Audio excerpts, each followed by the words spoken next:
গাজীপুরের কালিয়াকৈর পৌরসভায় শ্রমিক দলকে আরও শক্তিশালী এবং গতিশীল করার লক্ষ্যে এক প্রস্তুতি সভা অনুষ্ঠিত হয়েছে।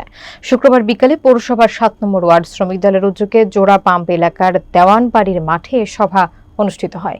তুষার আহমেদের প্রতিবেদনে থাকছে বিস্তারিত।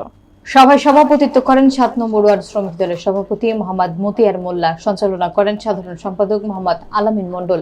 প্রধান অতিথি ছিলেন গাজীপুর জেলা শ্রমিক দলের যুগ্ম আহ্বায়ক ও সাবেক সাধারণ সম্পাদক মোহাম্মদ আলহাজ উদ্দিন যুবরাজ।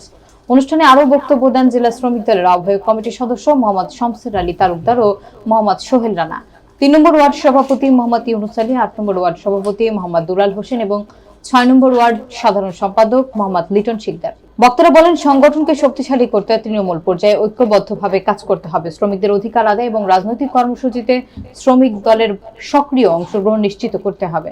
ভবিষ্যৎ আন্দোলন সংগ্রামে সংগঠনকে গুরুত্বপূর্ণ ভূমিকা রাখার প্রস্তুতি নিতে হবে।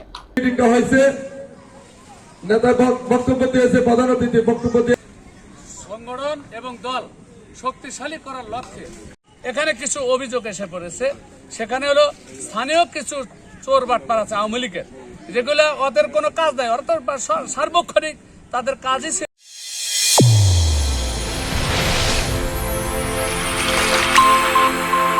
চ্যানেল A1 হৃদয় রেসপন্স।